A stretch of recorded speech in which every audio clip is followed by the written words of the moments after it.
So, hello, welcome to the final lecture series. Today we're lucky to be joined by Josh from CAUKIN Studio, who will be talking about an experience of community. Thank you for coming, and I hope you enjoy it. Yeah, thanks, Ruas plus others. Yeah, I appreciate it's near deadline time for all of you guys, so I appreciate you spending your time to come and listen to me babble on. I'll try and keep it short, I guess, if you've got deadlines to go to, but I'm just going to talk a little bit about our practice, I guess the journey of how it came to be, and then some of our kind of working methodologies and that connection to community as well. So we're CAUKIN Studio. We're an architectural social enterprise that uses our design and build projects as a vehicle to create a social, environmental, or economic impact. So our kind of slogan or ethos statement is that every human being should have the opportunity and tools to shape the spaces they inhabit. We should all benefit from the quality of life that's achieved through informed design, and that construction has to reduce its environmental impact on our planet. Often in the media and architectural discourse, impact through architecture is spoken about how the end building or the end product of a building can have an impact on its community of end users. But we believe that there's an opportunity to use the process to create an impact, so the process of design and construction, as well as obviously the building itself. And to try and achieve that, we've got kind of three key pillars of the way we operate. So the first of which is designing through collaboration. So by that we mean working with all of the communities of end users, whether that is a group of school kids, a community in Fiji, a school in Zambia, for example. It's working with them throughout the entire design process, through the brief making, developing the design in an iterative way to kind of design through collaboration. Learn through building kind of does what it says on the tin. It's getting hands-on on site, working with a skilled and unskilled labour force to create skill exchange opportunities and hopefully create future employment opportunities off the back of that as well. And then finally, experience through immersion. So on most of, not necessarily all of, but a significant amount of our projects, we're not only working with the community, we're also living alongside them for quite a long duration, sometimes up to 3 or 4 months. And that kind of immersive experience gives us the opportunity to understand the way in which the end users use their spaces on a deeper level, as well as kind of understand the local context and culture much better. And that means that, again, when we return to build in those same locations, we're better equipped to design for them as well. So it all started when we were in our second year of university. We were a group of friends studying at Cardiff University. We just finished the studies for second year, so we had summer ahead of us. And a lot of our colleagues and friends were doing like internships in offices across the country, gaining experience of architectural practice. And we saw that as obviously a very valuable thing to do, and we encourage people to do that. But we kind of wanted to try and gain a more hands-on practical experience. So we set about with a bit of a self-initiated project. We emailed tons of charities, NGOs all over the world, and just said, look, we're basically a bunch of enthusiastic architecture students. Is there some way we can work with you to design and build a space that might help further your mission or help the charity in some way? And we were really lucky that a charity called Friends of Koh Rong, who are based off the coast of Cambodia on an island called Koh Rong, responded positively to one of our emails. They just set up a school on the island. It was, at the time, it was somewhere that was starting to become a really popular tourism hotspot. So they were getting a massive influx of visitors, and with that, the tourism was bringing some of the negative impacts like alcohol and drug use, and kids on the island had been kind of subject to that. And so they'd set up this school to give the kids an education, but they also said to us, look, we want to design and build a place where the kids can kind of go after school, study after school, a bit of a safe haven that's a playful experience. So that's how Playscape came about. We set about designing it remotely, doing kind of workshops with the kids remotely, and then fundraising through a Kickstarter program. And part of that as well was that we entered a competition that the music artist Caribou ran. In one of his music videos, he's got this kind of prop fish, which you can see here. It was like a feature in one of his videos, and there's like a kid running along with this massive balloon basically behind it. And he said, If you can give me a reason as to why you should have this fish, then I'll send it to you. So we said, look, we're building this like playground in Cambodia. We'd love to make it the centerpiece of the playground. We think the kids would love it. And he liked the idea so much that we managed to win the fish, and he also gave us a good donation towards the materials as well. But I think what was most amazing about this project for us was that obviously we went out there with a bit of a naive ambition to try and gain some practical experience, but actually the amount we learned from local people, not only construction, but also like local logistics, the way in which local materials are used in ways we'd never seen before. We found there was also this quite a nice kind of knowledge exchange where we would learn a lot about logistics and construction, but we also could teach some very high level kind of design thinking and practical thinking. So there was this really nice knowledge exchange that we felt we had to keep kind of trying to seek through doing more projects and working in this way in the years that followed. So I guess fast forward a couple more years now, we'd finished our third year. We did a couple more playgrounds after our third year of studying, again in a similar kind of way.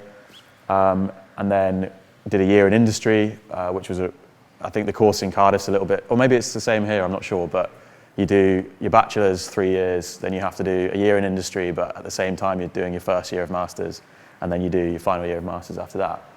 So during our kind of year in industry, we decided we want to try and step up the scale and increase the complexity of some of the projects we were working on. So as I said, we've done 3 playgrounds to this point, but we wanted to try and achieve something of a larger scale, so a full-scale building that would not only test us as designers, but also test kind of local logistics and hopefully also have a larger impact on a wider group of people.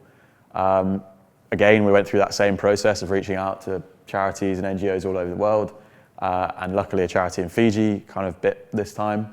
I don't know if it had anything to do with it, but the charity is headed up by a British guy who's lived out there for 20 years and has been running the charity for that time. Maybe he liked the fact that we were from Britain and he doesn't speak to British people that often, so we ended up, I think it was a good year of Skyping back in the day when we used Skype and not Zoom. Skyping him kind of 2 hours, 3 hours every week to get all the logistics in line. There was a lot more pre-planning with this. It was obviously a much more ambitious project. But again, we went out and spent the summer of 2017 out there to design and build these 2 projects. So Nweni Kindergarten on the left, and then obviously not complete in this photo, but Vivili Community Hall on the right.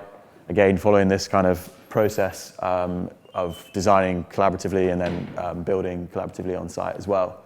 And I guess the step up in scale forced us to formalize and think a bit more critically about what we were doing and how we were doing it. And it produced this kind of map of key stakeholders that still rings true with most of our projects today. And these are kind of players that are required in every project for it to be successful and to reach a built outcome. So the first of which, of course, is the end users. Like I said before, that might not necessarily be a community in Fiji. It could be some nurses, midwives, and mothers in a maternity centre in Uganda, or a group of school kids in South Wales, who are, as I said, involved in the whole process and will be the end users and recipients of the building. The next is the delivery partner. This one's a really key one, and like I said, the one in Cambodia was the charity we got in touch with. Same with the one in Fiji. In fact, this is Max, the guy that runs the charity in Fiji. But what's really key about the delivery partner is that we're working with people that either are based in the location and have been operating there for many, many years, or if they're based, or a charity based in the UK, they've been working in that location for a long time, and so therefore have a really great understanding of local contexts and local communities, as well as being able to identify the need and have the trust of those local communities as well. Obviously, that's something that if we were going in fresh to a new location or a new place, it would take us years and years to really understand the kind of needs of a community. So that's where we piggyback off the NGO partner. We've then got education and training recipients, sorry. So that's either members of the local community who are unskilled, or youth within the local community, or students of architecture, young professionals in the built environment, who join our projects from all over the world to gain kind of hands-on skills in construction. And I think we believe that learning construction and at least having some practical experience gives us a better insight into designing buildings, and hopefully means that next time we design a building and a contractor picks up our plans, he'll be able to make a little bit more sense of them than otherwise. We've then got professionals and design specialists. So we work with a global network of kind of engineers, environmental designers, experts in their fields to try and add value through the design process. So that's both local experts working with local architects who understand local regulations, etc., but also in certain cases working with, for example, we did a maternity centre in Uganda and we worked with HOK architects who are globally renowned for designing hospitals, and that's obviously expertise that we don't have, but we can kind of work collaboratively with them to get that kind of consultation and add value to the process that way. And then last but not least, we've got us as the kind of design and build facilitators that bring all of these parties together and try to collaborate in the most successful way possible. As we started off, and for the first sort of six years of doing this, the majority of our projects, I guess you could categorize under international development, partly due to COVID and partly due to wanting to kind of diversify what we were doing and to reach more communities in more places. We started to work on a number of different project typologies. So continuing the thread of international development, of course, but we started working on education and skills-based workshops at schools across the UK to kind of broaden access to architecture and careers in the built environment. Temporary art and public installations, we've done a number of those, which I can talk about later as well, but trying to use architecture or temporary architecture in a way that is both friendly, environmentally friendly, but also questions kind of social, climatic, economic issues that are maybe a little closer to home, such as mental health, loneliness, homelessness. And then finally, something a lot more recently is branching into a bit of kind of social entrepreneurship and commercial impact. So I'll talk a bit about that a little later on. But when it comes to taking on new projects, working with new partners, new communities, we look typically for a number of kind of key characteristics. So in many ways, what the building is and what the typology is doesn't matter so much, but what's more important is that it's been requested and approved by the community and organizational leaders, that the end users will be or can be involved fully in the whole process from design through to completion and handover, and that we're best positioned to offer a solution that adds value. If we believe that we can't actually bring any value to the brief or the project, then we would say we're better off if we're not involved in this, or you're better off doing it this way. And then, where suitable, identifying as many skill exchange opportunities as possible with our international team and local communities. So we've done, as I say, a number of different typologies now and worked in a number of different locations. And obviously, our role as architects generally is to balance all of the design considerations in the best way possible. Many of the design considerations we come up against in a lot of our projects are very similar to ones you might find on a commercial development here in the UK, but also some of them are quite niche and different, so I'll talk through those briefly. The first of which is budget. Often because we are working with charities or governments, we're working to a very red line budget. It's a very limited pot. It's not a case of being halfway through the construction period and going back to them and saying, oh, we need another 50 grand. The money is defined up front and we can't go over that. So when we're designing, we have to be really critical of what brings value to the scheme. We also have to count every kind of bit of timber, nail, concrete in the foundation, whatever it is. We have to try and be really critical of all of that up front so that when we get on site, we know we've got enough money to get the project over the line. And that often provides some quite innovative design solutions. Next, which is climate. As I said, we've worked in quite a few different locations and therefore climates now. So dealing with things like hurricanes, flash floods, earthquakes, obviously each one has different ways in which we can respond to those designs. And this is again where it's really important to work with those design specialists, environmental designers, structural engineers, etc., to overcome some of those climatic and contextual issues. And obviously climate change is also meaning that a lot of these kind of natural disasters are becoming more frequent and at a larger scale. We've done a lot of work in the South Pacific, and there's a massive increase in the frequency of cyclones and the severity of cyclones as well. So designing structurally sound buildings is becoming more and more important. Materials, so we make it a priority that on every single one of our projects, all of the materials are sourced as locally as to the site as possible. That's for two reasons, the first of which is obviously the embodied energy to get it to the site, and the production of the material as well is lower if it comes from more locally to the site. But also, importantly, if we were, say, importing materials from New Zealand or Australia to a project in Fiji, the community then isn't going to have access to that material in the future, either because it's too cost prohibitive or it's just too much of a logistical effort to get it there. So we're not really achieving anything by designing a building or specifying those materials when they can't then be replicated in future by the community. And hopefully our aim is that by designing value-added architecture with those local materials, the community will then design their own buildings and future buildings in those similar ways, or at least use some of those similar details.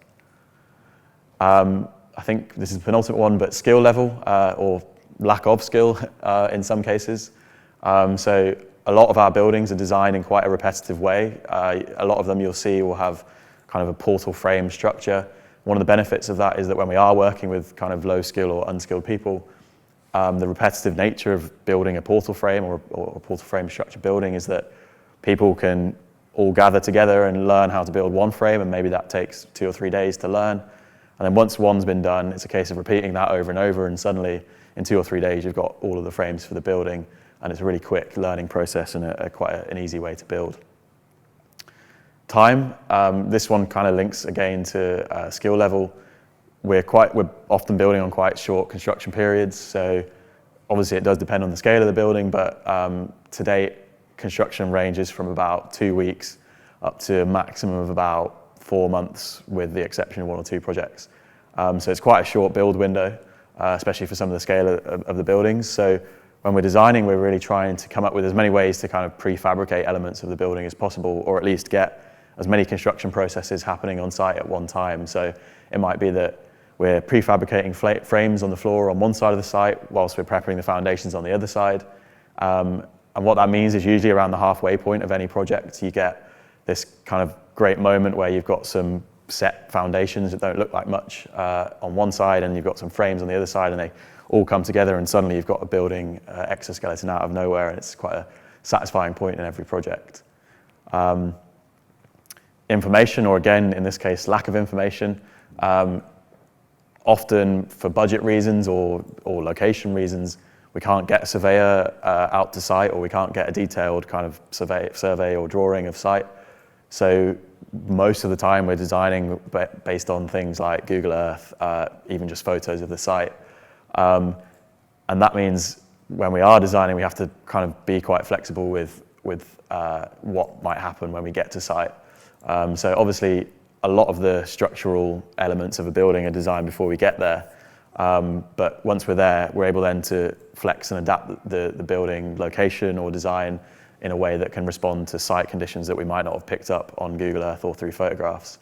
And you probably wouldn't believe the amount of times we've been sent a load of photographs of a 270-degree sweep, and whoever was taking the photographs failed to show the massive drop or like river or something behind them. So we have had to switch design tactics quite late in the day before, but it's never been a massive hindrance to the project, thankfully. And then I think this is the last design consideration, it's logistics. So we're working in kind of increasingly hard to access or remote locations. And that's something that is quite hard to preemptively factor into the design process, but often the logistics take up a massive chunk of the budget, so we have to really design them in from the start. An example of that is this project here, which is the Bula Batiki, or was part of the Bula Batiki coconut oil cooperative that we built on Batiki Island in Fiji. And the only way to get to that site or to the island was through a small kind of boat that went through a tiny gap in the reef and then onto the beach. So it meant that all the materials that came from the mainland Fiji had to come on this like shipping container ship, get offloaded in the middle of the ocean onto this smaller boat and then shipped through the reef and then onto the beach. And that meant when we were designing, we couldn't specify really heavy elements, we couldn't specify elements longer than a certain length. And that all had a knock-on effect, of course, to what the building became and what the maximum heights could be, etc. Another example is this project here, which was the Ramwas School. I'll talk more about the project specifically later, but all of the materials, again, had to come from the mainland, which is where the majority of them are produced. They had to get offloaded onto these kind of Toyota pickup trucks and taken up to the village in what took about 2 hours to drive up to the village. And it was like proper off-road, like the kind of Land Rover experience days, but in real life. And obviously we could only fit so much material on the back of one pickup truck, and that meant that it took a massive chunk of the budget. So that had to be really kind of considered from the onset. So I'll talk about opportunities for impact, or some of the kind of impact strands through some of our kind of key projects. So this was that project where we had to get all the materials via the back of a truck to the site, and it was Ramwas School. This one actually had a really interesting kind of climatic issue or element to the brief, and that was that the village was situated at an elevation on the island that meant that it had really high humidity levels all year round. So it's constantly very muggy and close. In the old school, which was destroyed in a recent cyclone, they had a blackboard and they would write on the blackboard with chalk, and the condensation would then like run down the blackboard and wash the chalk off, and it was really difficult to write on the blackboard. Equally, the charity had been sending out learning materials and books through donations from the UK, and the books would become sodden with moisture really quickly and then disintegrate and were kind of useless. So after the cyclone, the charity had identified the need for a new classroom, of course, but they also said, we want you to come up with a way in which you can design a library space that will reduce this kind of relative humidity and moisture issue so that we don't have to keep sending tons and tons of learning materials out there. And it obviously wasn't a case of sticking a dehumidifier or an air conditioning unit in there. There's no power in this village. So we worked with environmental design specialists from Cardiff Uni to come up with a natural way to do this. So you can't really see it in these photos, but the library space is wrapped with iron roof clad, well, the whole way around was wrapped with iron sheets, and they were painted black. So the idea is that during the day, the sun's rays would absorb heat into the space, which increases the temperature, and therefore within the space lowers the relative humidity, so the moisture is then getting drawn into the air. We then coupled that with lots of natural ventilation, so all of this moisture-rich air was then drawn out of the building through the stack effect, so there was kind of like a load of openings at higher level and also at lower level, so it drew the air out. That was also combined with kind of spaces in the bookshelves to try and space the books out as much as possible. And again, you can't see it in these photos, but I think it's on this wall here. The whole wall was built out of all of our offcuts of timber. So these end grain of timber was supposed to act like a sponge, and that would soak up some of the moisture as well. Since we completed it in 2020, we've been monitoring the relative humidity, and it's been showing at about 20% lower than the rest of the spaces in the school. So it's had some success. We are going back to another project in Vanuatu this year, which has a very similar climatic issue. So we're going to try and build upon some of those techniques and learn from those to hopefully get that number up to 30, 40, or maybe even 50% through natural means.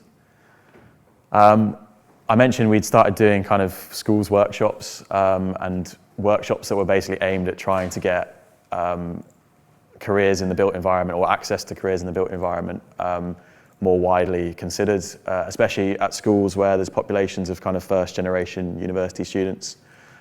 So again, it's running these workshops whereby the students themselves define the brief. Everyone's kind of given a role within the construction process. So there'll be a project manager, there'll be a construction manager, a quantity surveyor, a designer, et cetera, et cetera. And they have to all go through the entire process to design a project for their school. Obviously, it's got a limited budget, et cetera. And then obviously, as you can see here, they then build it over a kind of week-long period. And yeah, the aim of these programs is to hopefully increase the amount of people going to study architecture or related courses at university. So we've done quite a number of those. This one was actually at a school in Coventry, but we've done quite a few across South Wales as well. This one was actually our largest project to date. It's a maternity centre in Uganda. This was completed in 2022, kind of end September-ish last year. This was actually a really interesting project for us because it was the first time we've worked with a local contractor where we're not the principal contractor. So it was really interesting to learn what kind of level and detail of material in terms of architectural drawings get or convey a design idea and get the information across sufficiently in a remote capacity. Obviously, most of this project was designed and built over COVID, so we didn't get to visit it until quite late in the process. And the contractor, who's very capable and is an amazing contractor actually, said, I think our technical package was maybe like 150, 200 drawings. And they said, we've never seen this many drawings or this much detail before. We would usually build a building like this off like 5 or 6 drawings. And what we found actually when we did eventually get to site was that the drawings that the contractor found most useful were the like high-level conceptual design visuals that we did way back early on in the stage, and they'd been designing and specifying things based off those. And so we're working on 4 or 5 other projects now in Uganda with the same contractor, and actually it's meant that we've adjusted what information we deliver now. Obviously there's still a requirement to deliver some of the technical drawings, but we put a lot more emphasis on some more of those kind of visual drawings and putting much more detail into those than the technical drawings. So it's been a really kind of interesting push and pull relationship and learning experience for both us and the contractor. But as I said, we're continuing to work on more projects in Uganda with the same contractor. Actually, another interesting point, which I forgot to mention, was that the whole reason for this project was that Mbale, which is where it's based, has one of the highest maternal mortality rates in the world. And so the aim was to obviously build a clinic that would help deliver much more safer births and get mothers or pregnant mothers to do prenatal checks more regularly.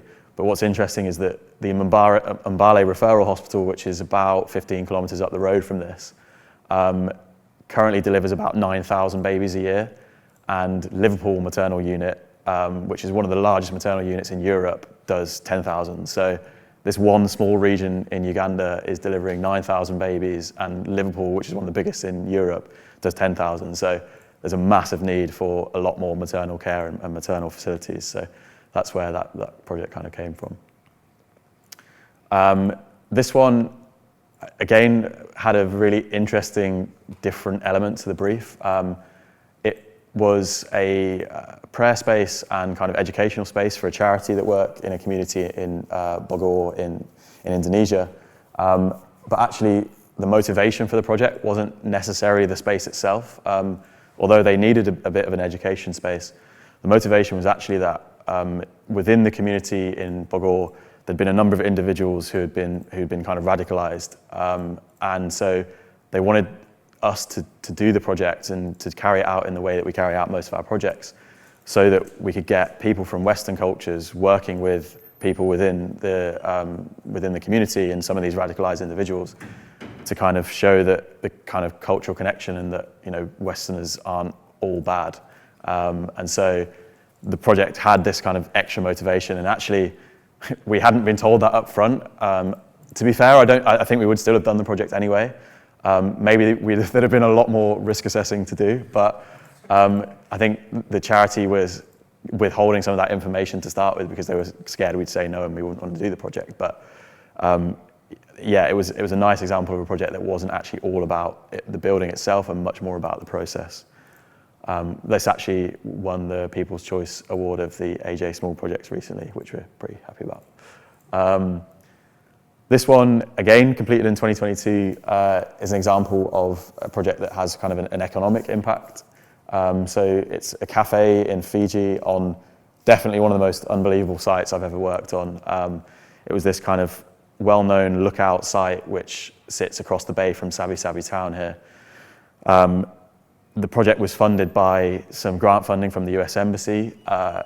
Obviously, Fiji has a massive tourism economy, which was clearly hit very hard during COVID.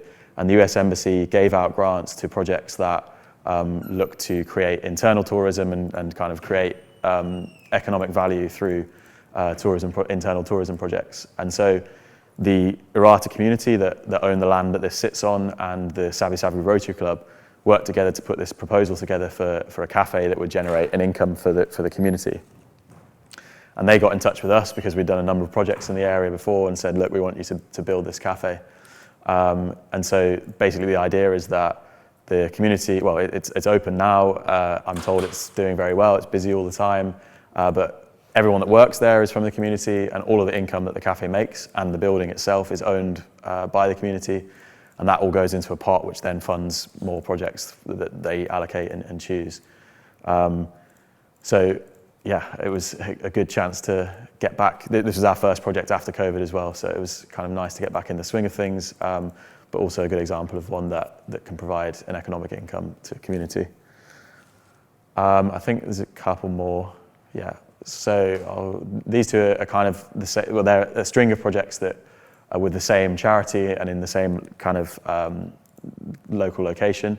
The first one was Evergreen School, which was 4 classrooms and a teacher's office, and the second one was Shiala Kindergarten, which was an early years learning centre. The Zambian government has recently made it mandatory that all schools have to have an early years learning centre, which is now leaving loads of schools with a bit of an issue because they don't have the money necessarily to fund new learning centres. Thankfully, the charity raised funds for this one, but this project was all about trying to lead by example and try and break down some of the barriers that exist in the construction industry, like a lack of gender equality. Obviously, that's very prevalent in the UK, but often in some of the other contexts we work in, it's even more so. So during this project, we employed a local team of about 30 people, and of which 50% were female, 50% were male, 50% unskilled, 50% skilled. And we felt that it was important to try and lead by example, especially on a school or educational project where there's lots of young women attending the school, and could see strong, very capable women working on these sites, and to show that actually, you know, a career in construction is something someone could follow. And to be fair, most of the women were far better than the guys that we hired on site. So we are actually returning to Zambia again in a couple of years' time, and we'll definitely be hiring those women again, and hopefully more so next time. Yeah, I'll talk quickly through this one. As I said, we've been doing more like installation, temporary architecture work. This was the first of a string of projects that we've done with Skip Gallery. This was all about trying to create architecture that isn't necessarily, temporary architecture that isn't harmful for the environment. A lot of times, temporary installations just get thrown away, go to landfill.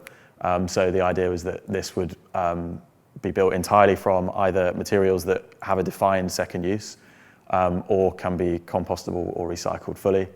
But it was also about trying to tackle a issue that was very prevalent around lockdown, and obviously still is now, and that was kind of mental health and loneliness. So it was called the Feelings Library. The idea was that you kind of went into this library space. There was a series of books that were on the shelves in there, and each one had like a prompt on it, which was a different feeling or emotion. And the idea was that you chose whichever one you wanted. You could read what other people had written in there, and then you could write your own feelings and emotions as well, and hopefully kind of seek comfort in the fact that other people feel that way too.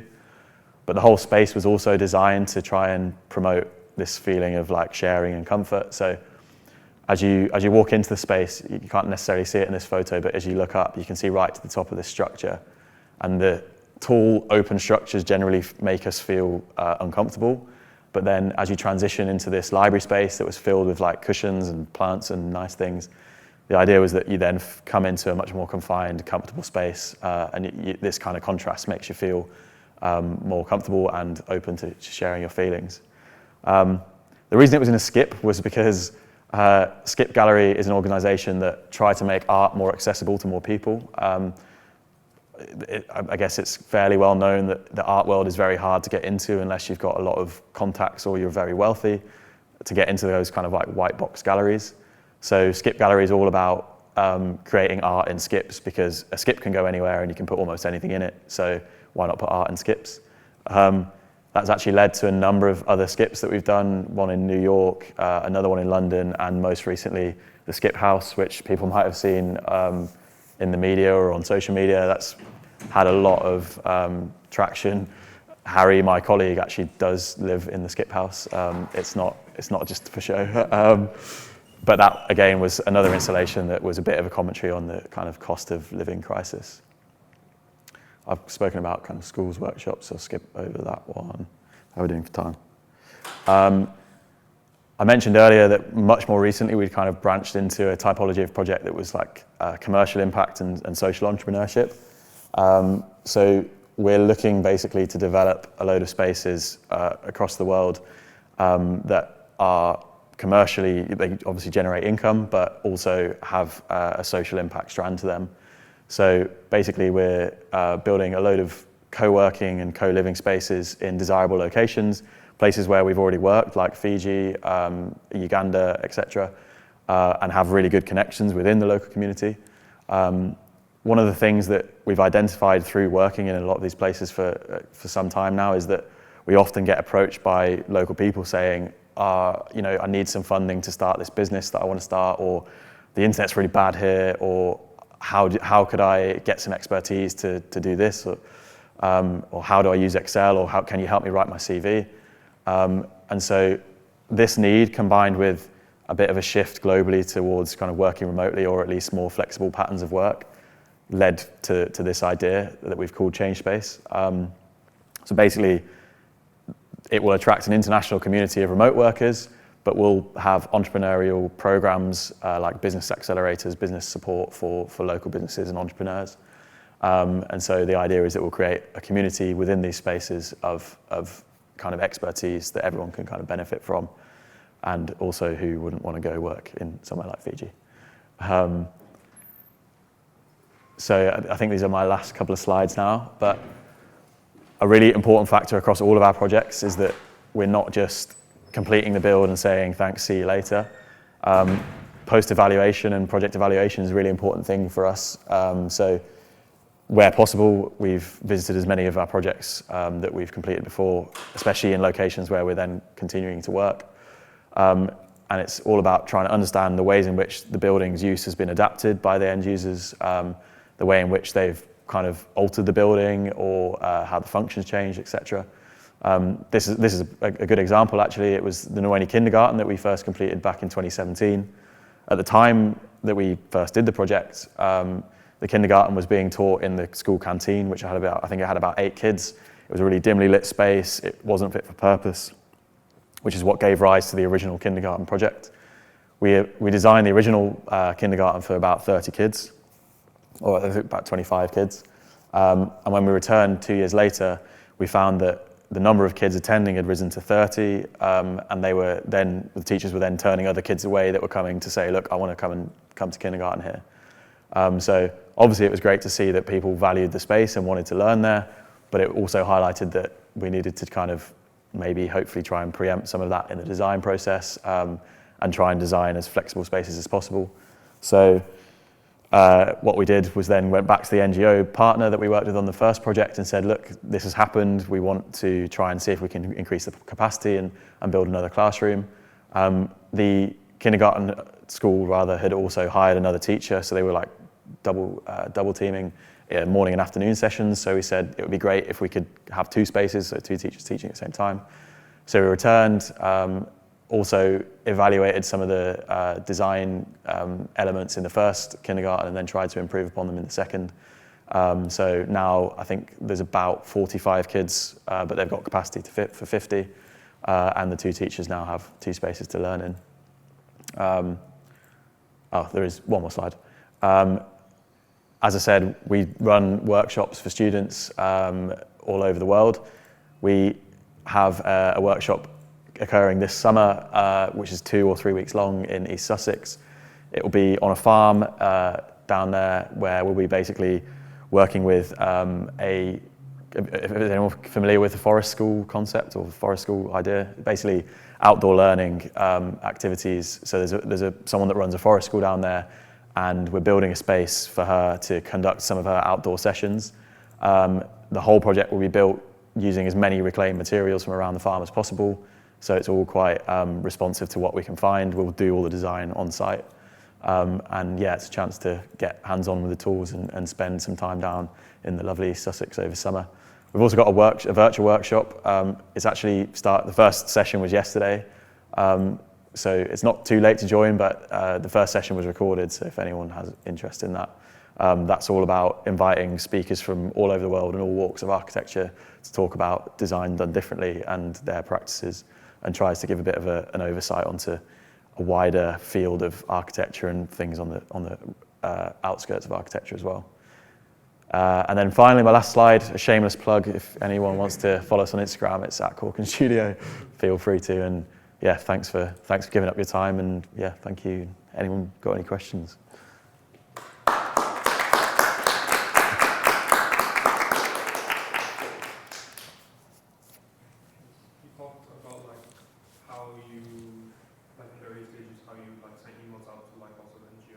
Yeah. Charities to like get, do you still sort of like do that now, or is it sort of easier with like more of an experience like to pick out specifically like what people or like to email or like specific parties who will have like be more interested in your work? Yeah, it's a good question. Obviously at the start, 100% of it was us emailing people. I think as we've built up a bit of a portfolio and had publishing and the zine and stuff like that, it does help. I'd say now, still probably like 70% of it is us reaching out to organisations, and 30% of people coming to us. We do get the odd email out of the blue every now and then, which is always nice to receive. But I think over time as well, we've started to understand which organisations are going to be the best ones to kind of try and reach out to and to target. Obviously, organisations that engage in building infrastructure are the first place to go. But again, it's trying to work with larger organisations like DFID, the Government Development Agency, or like UN Habitat and things like that. They're much bigger organisations and obviously have bigger funding pots to do more projects globally, but they're also much harder to kind of break down the iron door. Often it's about trying to find the right person to contact, and that takes a lot of time as well. So I'd still say that maybe 90% of our work is what you would categorise as small to medium charities or government bodies, and 10% is probably some of those larger organisations, but they come with a lot of red tape too, so there's pros and cons to both. Is it more enjoyable being both part of the architect and contractor team, or is it better to say just do the design and then leave the building to someone else? I mean, there's pros and cons to both sides of doing it. I think organisations that design and build is now becoming a little bit more common. I think a few years ago it definitely wasn't, and obviously there is a lot of risk to being a contractor. Of course there's still risks to being an architect, but you can limit your liability a lot easier than when you're actually building it. I guess one of the benefits to us, but also to our clients, of the fact that we are kind of like a one-stop shop for everything, is that the amount of information we have to produce for ourselves is a lot less than if we were trying to produce it for another contractor. Like I said, that project in Uganda, we produced like 200 drawings. For a lot of our projects, I mean, that was a large-scale project, but for a lot of our projects, we produce way less drawings than that because we understand what we're building, so it's a lot more straightforward. And that means that it saves the client a lot of money as well. I personally love building and getting stuck in on the tools, so I've got maybe a bit of a bias towards it that way too. But yeah, it can be a big headache as well, dealing with budgets and funding and red tape and form filling. There's plenty of form filling to do when you're an architect, but there's a lot of form filling to do when you're a contractor. So yeah, it comes with a lot of those headaches too.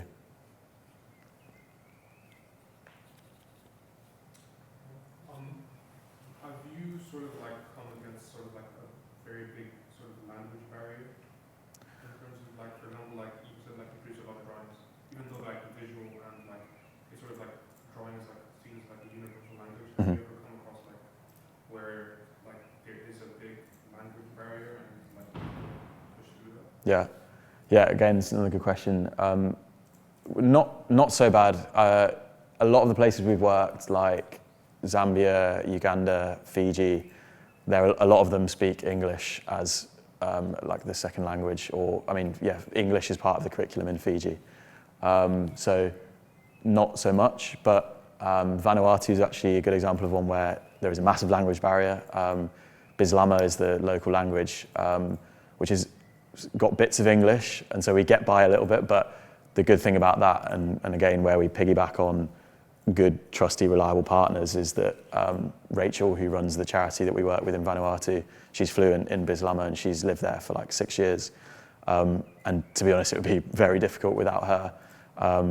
But again, there's a number of members within the local community in Vanuatu that speak really good English, and so we kind of communicate a lot of things through them. We haven't necessarily come up any major issues with that so far, but I guess in many ways, to us, reading drawings is a bit of a universal language. We're trained to do that, but like with the issue in the contractor in Uganda, 2D drawings and reading across a plan, a sectional and elevation is actually a skill that is quite specific to architecture, and that's maybe where the language barrier comes in more so than actually spoken word. And like I said, why we adapt to doing more sketches and visuals and stuff like that instead of technical drawings. Cool. Awesome. Well, thanks for listening. Cheers. And also, I think this is the last lecture from you guys, and although there's not hundreds, this is really a kind of, as well as second years, Josh, you started as a second year, right? You were sending out emails at Cardiff, so never think you have to wait till you're three and all that boring stuff. You can actually, even now, the sum that stuff. Definitely. So I thought it was really inspirational. Thanks. So thank you. Yeah. Cool. Okay. Cheers.